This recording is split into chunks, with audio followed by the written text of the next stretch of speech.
Oh, it was amazing, you know, and the Irish fans, you know, they are the best in the world, you know. This week I've had so much support from the Irish fans, even though I was fighting their hometown guy and whatnot. You know, they're amazing. The match got pretty bloody pretty early. Were you at all worried about, you know, blood would get in your eyes and that it would somehow affect your performance? Blood actually did get into my eye. We had an exchange and some blood went into my eye, and my eye went blurry for a sec, but I wiped it out and back to business. But nothing that, you know, like... No, nothing. Tom, it's the race for the first English champion. You know, in the UFC, you've definitely thrown your hat in there. You know, depending on results elsewhere tonight, Nicholas Dolby fighting another Englishman in Darren Till. Could that be a potential big fight for UFC London? You know, to help the race for the first English champion. Yeah, if the UFC want me to fight Darren Till, you know, obviously he's got a tough fight.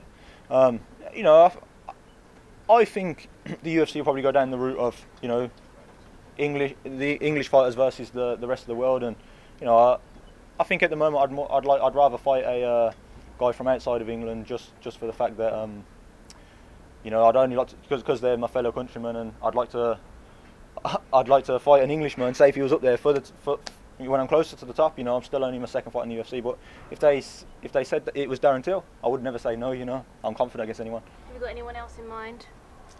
No, you're so close after a fight. I was just thinking about Pendred, so you know, Pendred was the one I was thinking about fighting, and now that's the job done, I'll have a think about who's next. Was it a tough week with obviously Joe having to pull out of the fight? You know, his teammate. Was that psychologically any problems, any issues with the team?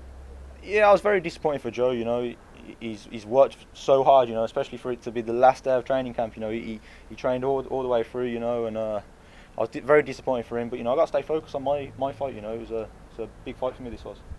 It was relatively one-sided. Like, he didn't really seem to like crack you or like really stumble you at all. Like, were you expecting it to be that dominant? Mentally, I was prepared for the worst. You know, so you know, mentally I was preparing to be in bad situations and getting out of bad situations. But I came out and I controlled the distance, and you know, my training was better than his, I believe, and that's why I won, because my training's superior. You mentioned that you want to fight in London, Carl. Obviously, the UFC missed out on London this year. Can you just describe what it would mean for you to be able to fight in London in front of your home country? Yeah, it'd be great, you know, and you know, going back to, you know, England don't really have any stars, you know, the UK, and I'd like to be one of the guys that, you know, makes the country proud. Why do you think that is? Why do you think England doesn't have stars? I'm not sure. It's just timing with things sometimes, you know. Bisbee was done amazing. Dan Hardy, you know, he fought for the title, you know, and I believe next time I think it will be me. You know, I'll be the next one, and I'll be the big name, I believe. Do you think it's a new wave coming through now in England? You know, Yeah. we've seen a lot of guys coming up. There's a new wave. There's a lot of great talent. You know, there's Scott Askham, Darren Till, Arnold Allen's coming through. You know, he's at TriStar now, so we got some great guys. There was a lot of talk of you and Carl fighting over the years, even in Cage Warriors. I think you were scheduled to fight in Bahrain. Yes. Is it good to finally put it behind you and move on, or what's your thoughts on that?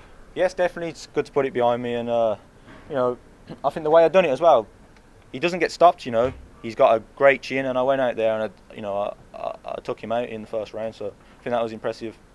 How will you celebrate this win? I'd probably just enjoy my food, and you know, I can't wait to get back into the gym, to tell the truth, and get back to training. I might go to New York and do some training as well soon. So you know. There was some talk about you being over 200 pounds. Is that correct? Did you get up to 200 pounds? I got up to 196. Wow. So yeah, this was the biggest weight I've ever put on. You know, I'm walking around at like 210 pounds sometimes. I'm a big guy for a welterweight. So my future one day might be at 185. What do you think of Pander's performance tonight? Pardon? What do you think of Pander's performance tonight? You know, I feel like he hasn't really improved over the years that much. You know, he's gotten by on his desire to win, and out there, you know, he showed his toughness. I think a lot of guys, if I would have cracked him like that and I dropped him, they would have just backed down. I think I broke his nose, and he kept fighting. I cracked him with some heavy shots, and he kept going. You know, he's a warrior, and I respect him. Are you going to be going back to Birmingham and you know, after the fight now? I want to go to Birmingham before the end of the year, but I got some training plans. You know, as long as I come out of this fight injury free, I had some plans in training, so I'm going to go back and get back to training. Cheers. Thanks, Tom.